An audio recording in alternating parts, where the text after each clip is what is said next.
today. Yay! How are you this morning? Excellent. It's good to be home. It's really good to be home. I've been away for 2 weeks. I had the opportunity to speak at Napa Center for Spiritual Living 2 weeks ago, and they are wonderful. They're so lovely. And then last week, I did have the opportunity to speak at the Seattle Center for Spiritual Living, which is the second largest center in our entire organization. Yeah, it was really fun. I loved it, and I had a great time. It was magical. And it's also really fun to come home. Do you ever feel that way? Like, oh, I love my bed. I love my wife. I love my cats. Oh, it's so wonderful. You weren't second intentionally, Gina, by the way. I love my wife. I love my bed. I love my cats. Okay. No. Okay. But I'm really grateful to be here. I'm so in love with the center. I'm so in love with the people here.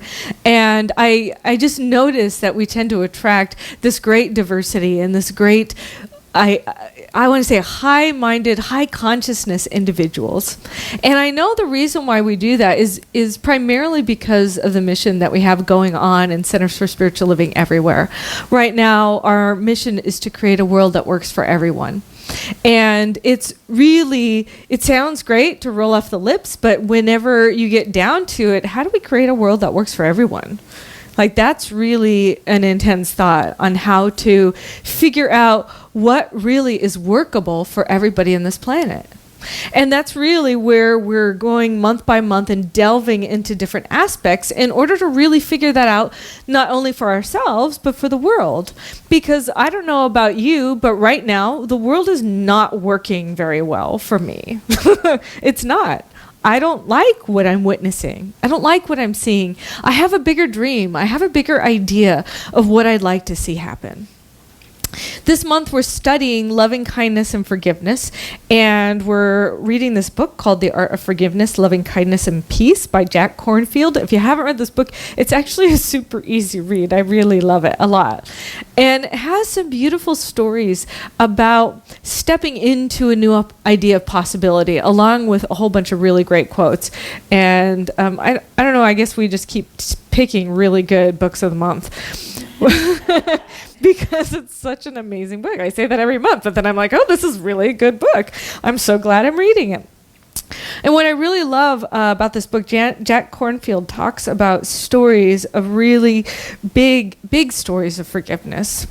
For instance, he talks about the fact that he was on the plane one time and he was sitting next to a man who was working for the Department of Justice or something like that. And this man told him a story of how he's working with juvenile kids who used to be gangs, and they all have committed homicides. So they were all juveniles, and they have all been in gangs, and they all committed homicides. And he heard this story of this one boy who really, really impacted him. And what happened is this 14-year-old kid really wanted to get in this gang. And so he shot another boy and killed him in order to get into the gang, which is really, really traumatic and terrible. And the mother of the son who was shot went to this court case. And the boy who had shot the other one, he was in court, and at the very end of the court day, the mother walks right up to him and says, I will kill you. I will kill you. I just want you to know that. And then she left. And he got convicted, and he went to jail. And lo and behold, this woman, she came and visited him in jail. And he was very, hesitant, and he did not know what was going on. And she came regardless of how he treated her, regardless of what she did. He was very defensive, and she just started reading him stories. She started bringing him little things. She started opening him up to a greater idea. And when he got released, he realized that nobody had ever treated him like a human being before. And the one woman who treated him like a human being was the mother of the son that he had killed. The one person. And he felt so grateful to her. So grateful to her. He didn't understand how he could possibly be treated that way. And whenever he got out, he wanted to ask her forgiveness. And she went and she said, I do. I totally forgive you. And do you need a place to stay? And so she offered up her house. She said, I have an empty bedroom right now. And maybe you could stay here for a little while until you get off and get on your feet. And then she found somebody who helped him get a job. And so he ended up getting a job. And a year later, she approached him and she said, you know that day when I told you I will kill you? She said, do you feel like you're a killer anymore? And he said, no. And she said, it worked. I killed the killer. And then she said, and I want you to know that I don't have a son anymore and I miss him a lot. And I know that you don't have a mother. So would you be willing to let me adopt you? Yeah. This is a true story. This really happened. And that's what forgiveness looks like. That's what creating a world that works for everyone looks like. Because the mother saw in her, the mother saw in him what no other person saw in him. She saw that he was a human being and he was reacting out of the lack of love that he didn't have. He didn't know how to behave. He didn't know how to act. He didn't know how to be in the world. He just knew he wanted to belong. And he would do whatever it takes to belong. But she showed him a different way. And that's how we can be in our society. That's how we can be when we step into creating a world that works for everyone. And I know that maybe many of us in this room have been harmed by people. I doubt if any of us haven't been harmed by people. And that's the thing. It's like we have these deep wounds that are really painful. And everybody is walking around with these deep wounds. So maybe it's an opportunity for each and every one of us to look a little bit more kind-hearted at each other. We don't know each other's stories. We don't know what each other have been through. But we do know is that we're here together now and we're making a different choice for the world. Ernest Holmes said that unity doesn't mean uniformity. Different thoughts and ideas are inherent to the nature of life. We need this variety. But back of it all, we have a sympathetic understanding of others. We have kindness for each other.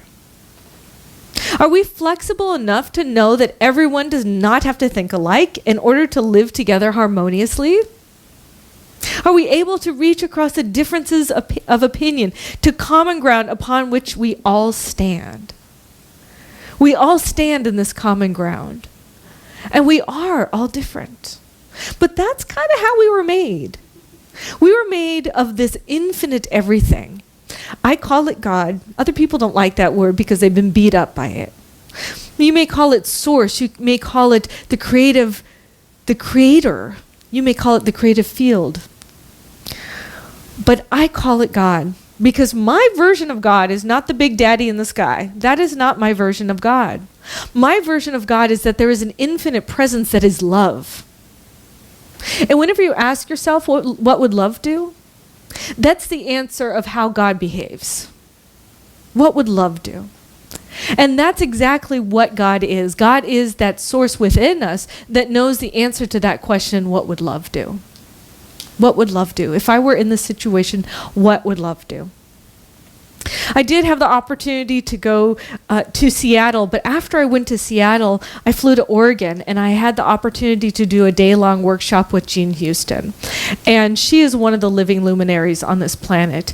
She has been to 105 countries. She knew a whole bunch of famous people. She still knows a whole bunch of famous people, including Albert Einstein, and her adopted mother was Margaret Mead, the anthropologist. So she has just amazing stories.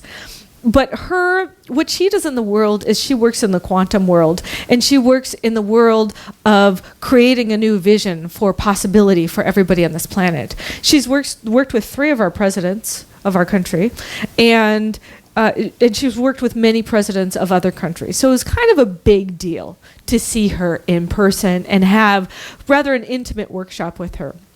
But she said that as she's been traveling the planet, she's noticed that the quest for power has assumed dangerous proportions, that we are witnessing a regression in politics, religions, and society.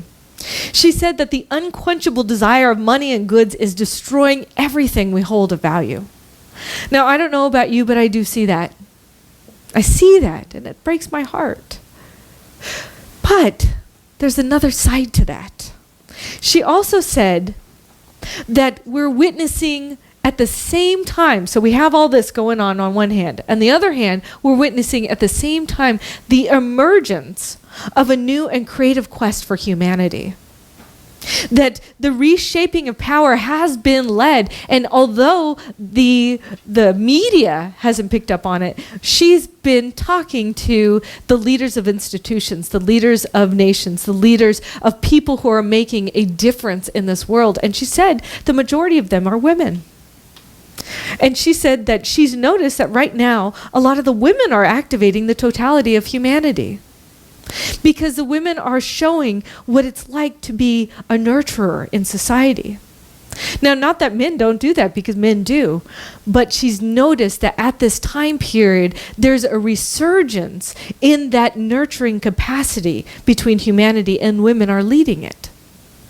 And she also noticed that the old story, which is a story of power that our society right now is witnessing the effects of, it's an effect, by the way, is where power means giving power over or power against or power for themselves. Like, that's the old story, and that's dying away.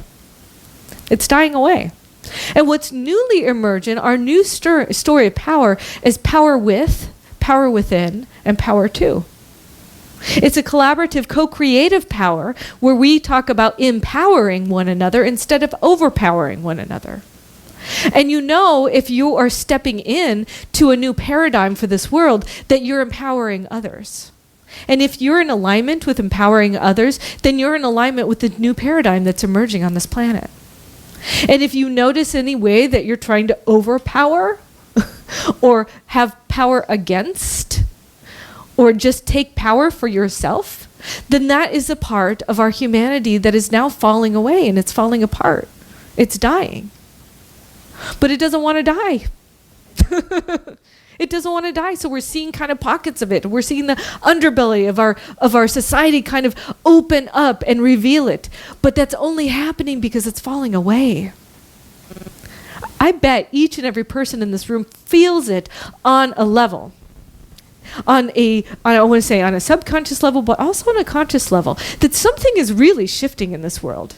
And it's shifting big time, and it's shifting quickly. And that's because you and I have made a conscious decision to be co-participants in creating this world that works for everyone.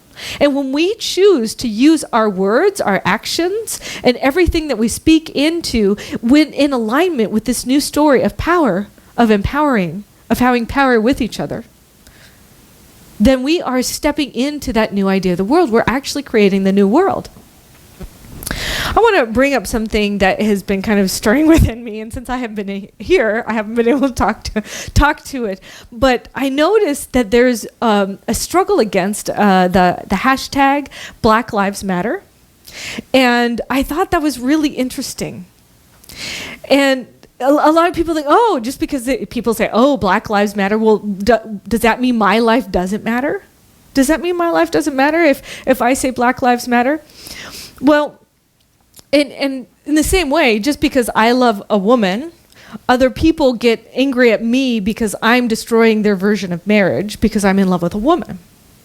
And part of that is that somebody's identity is tied to who they believe they are. And really our identity is interconnected and tied to everybody that is. So let's take this for example. If I'm going along and I trip and I stub my toe, right? And my toe hurts a lot. Right? I'm like, oh my God, I just stubbed my toe. Am I going to say my toe doesn't matter? No. My toe's in pain. It's suffering. And I'll give some extra attention to my toe. I'm going to say, oh my God, toe, maybe I should take a little bit better care of you for, while we're here and you're suffering. Maybe I should do some loving kindness around my toe. Tell my toe how much I love it and appreciate it. Well, that's kind of what's happening with Black Lives Matter. That's the same thing. That's what that hashtag is about. It's about a group of people that are suffering right now. And they're bringing attention to the fact that they're suffering and they're in pain. And so it's our opportunity to say, wow, I recognize that you're suffering and you're in pain, and I'm going to love you. I'm going to show you and support you a little bit more right now, just because of that.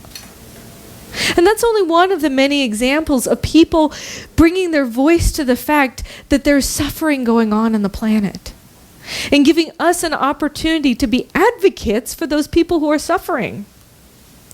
The lesbian, gay, bisexual, transgender, queer, we have intersex, other asexual, there's a lot of letters. There's kind of a gender revolution that's coming along with sexuality and gender and everything, because we're recognizing that people don't fit in a box anymore. People aren't this or this. People are something much greater than that. And it gives us an opportunity to love the diversity that we are, to be inclusive. And inclusivity means that we wrap around our arms around everybody, because some people, they'll say, if I'm this, that means I'm drawing a circle around me and I'm excluding people. But we're saying we're inclusive. We're drawing our arms around everybody, including those people who are trying to just be their exclusive selves. And that comes I want to say it's a higher path to take. It's a higher path to take to somebody who's excluding me for me to be inclusive of them. But I want to encourage you to try this spiritual practice of seeking to understand others, to listen and hear, to pay attention to others and feel as they are talking, just feel what they're expressing. A lot of people, whenever we're having conversations, they'll have the next thing ready in their head, like, I want to say what I want to say, instead of just being present to the other person. Try that out this week.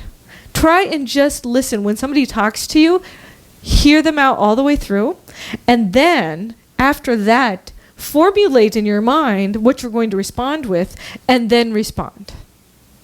It's a really interesting practice. And I love how, for me, it's given me a more expansiveness in my listening practice to hear maybe where I was prejudging, and to just take that in and be present with somebody.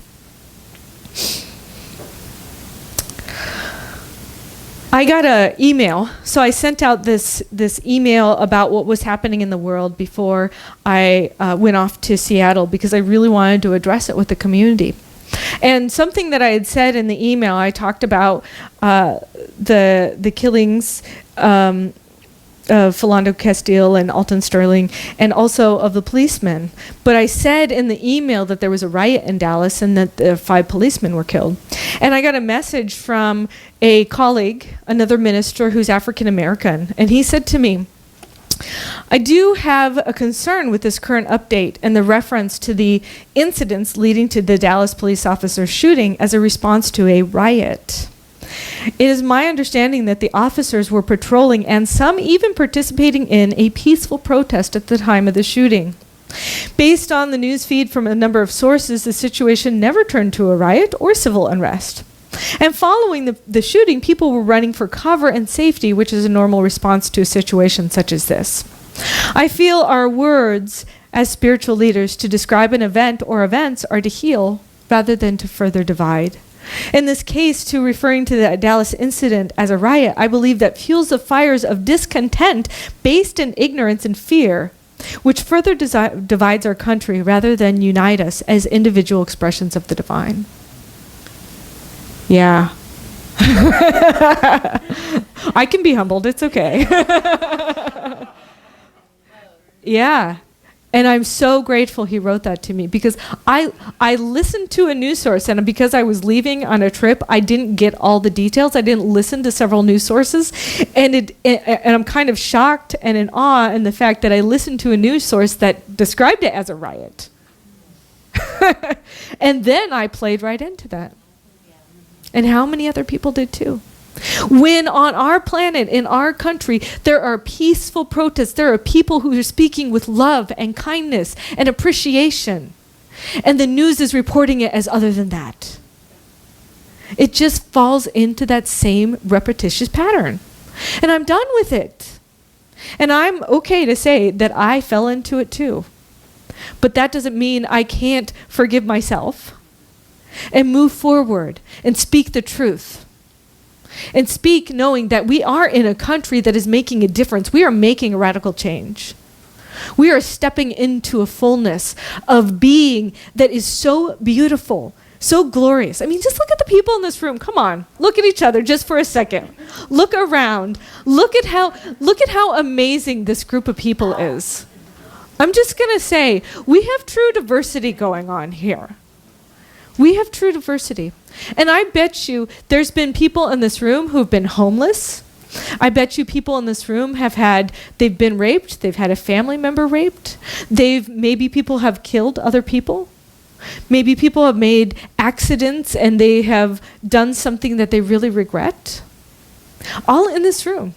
I bet you that's all going, and yet we're meeting together because we have this joint intention of connecting together and to be spiritual instigators in our lives of love and harmony and freedom. Because that's what justice is. That's what true justice is. The woman who talked to that boy and killed the killer, she did justice to him. Now, it's not the kind of justice that we may think in our society. But maybe that needs to have a little reform too. There's a tribe, in this book there's a story about a tribe in Africa. And what they do is whenever somebody commits like a crime, they steal something or they harm somebody else, then the whole tribe puts them in the center of the circle. And for 3 days, they tell the person in the middle of the circle who committed the crime how much they are appreciated and loved. Every single possible good thing they have ever done in their entire life that each and every tribe member has remembered. And they go for 3 days and they tell them how loved and appreciated they are. And then they have dealt with their crime. Yeah. What kind of world would we live in if we did that? I like to say that everything is either a call to love or a call for love. So where can you be the love in our world? Where can you step into that idea of loving another person?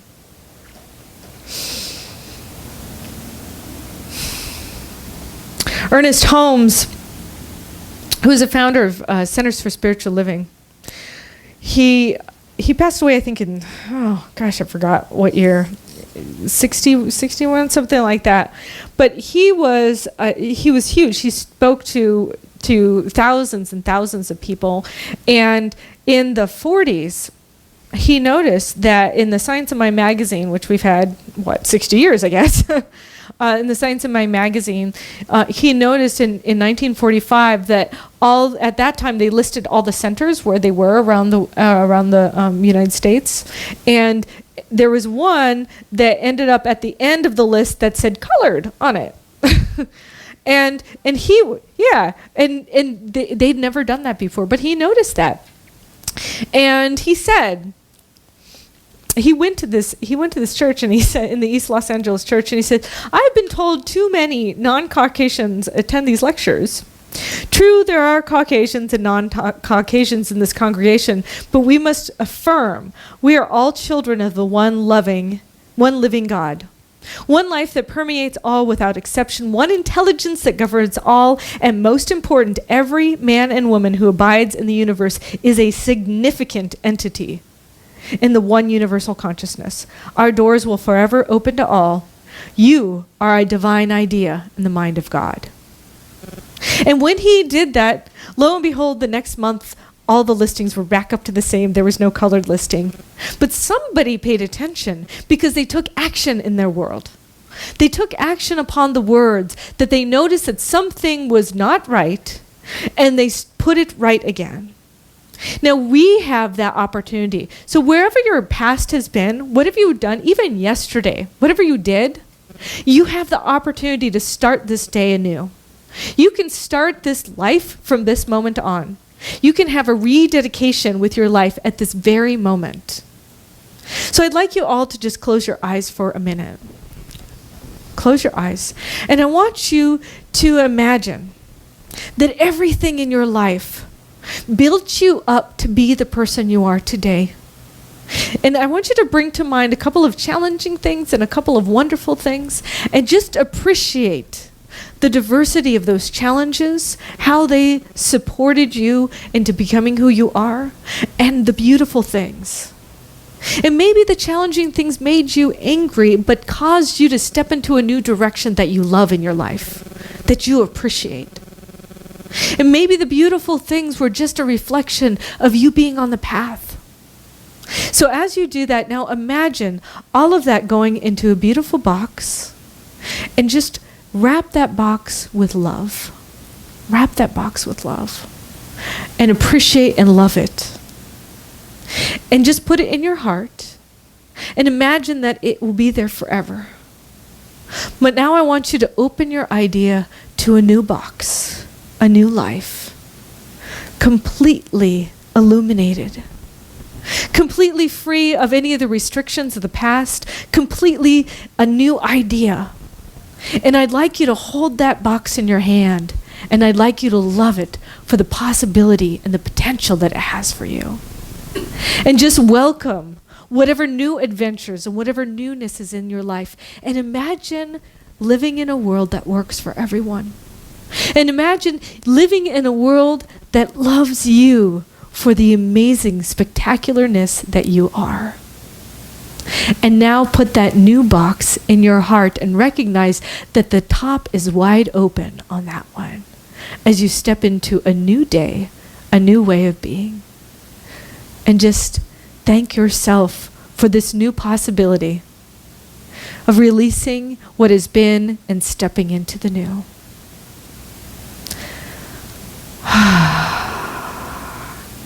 All right, breathe that in and bring yourself back. Welcome to a brand new moment. Brand new baby day, as Mary Morrissey would say. And so this day is a new day filled with possibility, filled with newness. And you are the creator of this world. And now we get to do this together. So I want to encourage you to keep these ideas in your heart and recognize that as we create peace and harmony in this world, that everybody does it differently. So you do you the way you do you. You do peace and harmony the way that really works for you. And allow others to do that for them. And the second thing I'd like you to recognize, that as we are inviting justice in our world, we know that justice means freedom. So stepping into freedom as justice for liberty for everybody. Anyone or any idea that's in me that constricts my idea or experience is not justice. So any idea that is freeing is justice. And recognize that I have the power to create this freedom. I'm the one who creates the legacy for the future. And recognize who's in the streets. I mean, who's in our stores? Who's the people serving every day? Who's the person on the street? Who's the person who's serving the person on the street, right? Who are those people? They're all of us. You're the ones who have the opportunity to go out into the world and create this new idea of possibility. You're the ones that we've been waiting for. We're the ones that we've been waiting for. And so I encourage you to step into that fullness, to step into that idea and create a new idea for this planet, one that works for everyone. Because there really are a lot of people out there doing that. And we're going to find each other. And we're going to make this even better than any of us could have imagined to do it on our own. Are you with me? Yes. All right, let's do this. Let's pray too.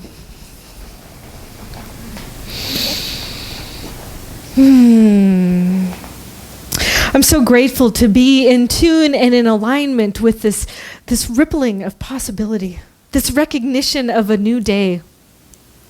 I recognize that with each baby born, there is a new aha, a new breath of air, and that new breath of air is in me. And so I recognize that I have a brand new opportunity to shape and form the rest of my life. I have a brand new opportunity right here and now to be in tune with freedom, with love, with joy and peace. And so I choose to do so. I choose to forgive myself. I choose to forgive others, for I am giving myself back to myself. I'm giving myself back the opportunity of freedom and love, seeing with the eyes of love and hearing with the ears of love. I know that only love can change things. Nothing else can. And so as I love myself, I step into the fullness of my beingness in the world, seeing the love in each and every person that I meet, recognizing the divine is in the person on the street and in the person who is shooting others. I recognize that they have lost themselves, that they don't remember who they are. And so I choose to remember and see and recognize and respect them for who they really are, which is a child of the Most High. And so I see that now, and as I see that, I know that the limitation and the fear and the worry melts away. And all that is left is a new idea of possibility. And so I step into that, welcoming it, opening myself up to it, allowing itself to permeate this day and for the rest of my days from here on out. I'm so grateful to be here. I'm so grateful to be alive. I'm so grateful for all the things in my past, whether they were challenging or not. And I'm so grateful for everything in my future that I'm calling forth into being right now.